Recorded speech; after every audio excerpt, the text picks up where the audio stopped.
മുൻ എംപിയും കോൺഗ്രസ് നേതാവുമായ കെ.പി. ധനപാലൻ അന്തരിച്ചു. 76 വയസ്സായിരുന്നു. അർബുദബാധിതനായി ചികിത്സയിലിരിക്കെയാണ് അദ്ദേഹത്തിന്റെ അന്ത്യം സംഭവിച്ചത്. യൂത്ത് കോൺഗ്രസ് സംസ്ഥാന മുൻ വൈസ് പ്രസിഡന്റും KPCC രാഷ്ട്രീയകാര്യ സമിതി അംഗവുമായിരുന്നു അദ്ദേഹം. ലബി സജീന്ദ്രനോട് വിശദാംശങ്ങൾ നൽകാൻ. ലബി, എപ്പോഴായിരുന്നു അന്ത്യം? മറ്റു വിവരങ്ങൾ? ഇന്ന് പുലർച്ചെയായിരുന്നു ശ്രുതി അന്ത്യം. എന്നെ സംബന്ധിച്ചിടത്തോളം വളരെ സങ്കടപ്പെടുത്തുന്ന വാർത്തയാണ്. എനിക്ക് വൈകാരികമായി വളരെ അടുപ്പമുണ്ടായിരുന്ന, ദീർഘകാലമായി അടുപ്പമുണ്ടായിരുന്ന ആളായിരുന്നു. കോൺഗ്രസ് രാഷ്ട്രീയത്തിലെ സൗമ്യ സാന്നിധ്യം എന്ന നിസ്സംശയം പറയാൻ സാധിക്കുന്ന ആളാണ് കെ.പി. ധനപാലൻ. കഴിഞ്ഞ കുറച്ചു കാലമായി അർബുദബാധയെ തുടർന്ന് സജീവ രാഷ്ട്രീയത്തിൽ നിന്ന് മാറി നിൽക്കുകയായിരുന്നു. ഇന്നലെ വൈകിട്ടും ആരോഗ്യ പ്രശ്നങ്ങൾ പ്രത്യേകിച്ചൊന്നും ഉണ്ടായിരുന്നില്ല. എന്നാൽ രാത്രിയോടുകൂടി ആരോഗ്യനില വഷളാവുകയും പുലർച്ചെ അന്ത്യം സംഭവിക്കുകയുമായിരുന്നു. കെ.പി. ധനപാലനെ കുറിച്ച് പറയുമ്പോൾ KSUവിന്റെ നേതാവായിട്ട് തുടക്കം, അതിനുശേഷം പടിപടിയായി സംഘാടന ശേഷി കൊണ്ട് രാഷ്ട്രീയത്തിലേക്ക് ഉയർന്നു വന്ന നേതാവാണ്. യൂത്ത് കോൺഗ്രസിന്റെ സംസ്ഥാന വൈസ് പ്രസിഡന്റായി 2 ടേം ഇരുന്നു. രമേശ് ചെന്നിത്തലയുടെ കമ്മിറ്റിയിലും കാർത്തികേയന്റെ കമ്മിറ്റിയിലും. അതിനുശേഷം KPCC സെക്രട്ടറിയായി, KPCC വൈസ് പ്രസിഡന്റായി, എറണാകുളം DCCയുടെ അധ്യക്ഷനായി ദീർഘകാലം ഇരുന്നു. ആ കാലമൊക്കെ ഏറ്റവും നല്ല സംഘാടന ശേഷിയുടെ കാലം തന്നെയായിരുന്നു.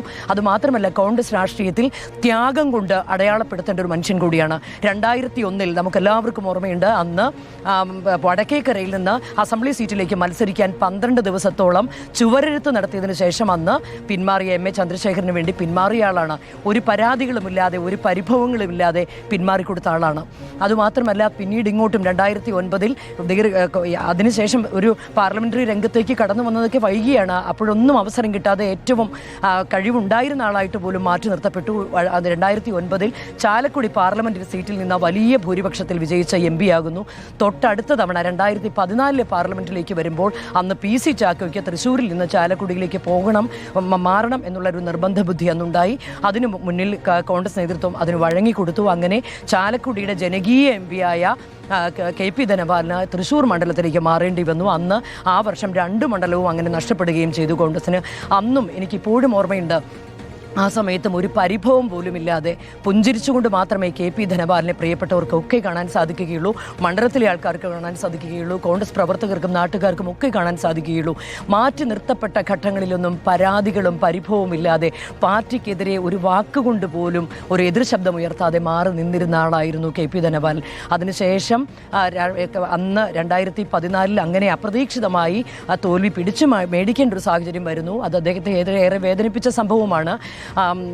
പിന്നീടും ഒരു അസ്വാരസ്യവുമില്ലാതെ പാർട്ടിക്കൊപ്പം ചേർന്ന് പ്രവർത്തിക്കുകയായിരുന്നു. പിന്നീട് ഈ പറയുന്നത് പോലെ സജീവമായി പിന്നീട് പാർലമെന്ററി രംഗത്തേക്ക് വിജയിച്ച് കയറാൻ പിന്നീടുള്ള സാഹചര്യം അനുവദിച്ചില്ല. എങ്കിലും അദ്ദേഹം എല്ലാവർക്കും, കോൺഗ്രസ്സുകാർക്ക്, അത് നേതാക്കൾക്കാകട്ടെ അണികൾക്കാകട്ടെ ഏറ്റവും പ്രിയപ്പെട്ട ആളായിരുന്നു. പറവൂർ നഗരസഭാ ചെയർമാനായിരുന്നിട്ടുള്ള ആളാണ്. അവിടെ കൗൺസിലറായി പ്രവർത്തിച്ച ആളാണ്.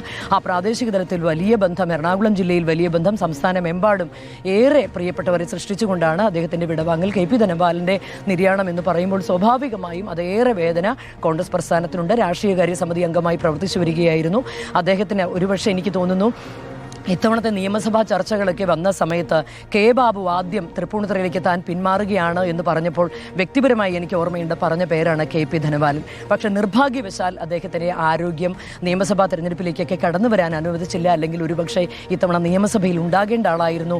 ഏറ്റവും കൂടുതൽ കർമ്മശേഷിയോടെ, സംഘാടന ശേഷിയോടെ ദീർഘകാലം പൊതുമണ്ഡലത്തിൽ തിളങ്ങി നിന്ന ആളാണ്. AK ആന്റണിക്ക് ഏറ്റവും അടുപ്പമുള്ള ആളായിരുന്നു. ഗ്രൂപ്പിൻ്റെ എന്നും ഗ്രൂപ്പുകാരനായിരുന്നു. ഗ്രൂപ്പ് രാഷ്ട്രീയമൊക്കെ സജീവമായിരുന്നു. കാലത്ത് ഗ്രൂപ്പുകാരനായി അറിയപ്പെട്ടിരുന്ന ആളാണ്. AK ആന്റണിക്ക് ഏറ്റവും വാത്സല്യമുണ്ടായിരുന്ന ഒരാളാണ്. അങ്ങനെ എല്ലാവർക്കും, AK ആന്റണിക്കെന്ന് മാത്രമല്ല കോൺഗ്രസ്സുകാർക്ക് ആർക്കും തന്നെ ഒരു വിയോജിപ്പ് കെ.പി. ധനപാലനോടില്ല. കെ.പി. ധനപാലൻ എന്ന് പറയുമ്പോൾ എന്നും സംഘാടന ശേഷി കൊണ്ട് മാത്രമാണ് അദ്ദേഹം അടയാളപ്പെട്ട് കിടക്കുന്നത്. അദ്ദേഹത്തിൻ്റെ സൗമ്യത കൊണ്ടും അദ്ദേഹത്തിൻ്റെ പരിഭവമില്ലായ്മ കൊണ്ടും അദ്ദേഹം എന്നും എല്ലാ പ്രതിസന്ധികളെയും വളരെ പുഞ്ചിരിയോടുകൂടി മറികടന്ന ആളാണ്. അദ്ദേഹത്തിൻ്റെ വിയോഗം എന്ന് പറയുമ്പോൾ വളരെ വ്യക്തിപരമായി എനിക്കും ഏറെ സങ്കടപ്പെടുത്തുന്ന വാർത്ത തന്നെയാണ്. ശ്രുതി, റിജിത്ത്.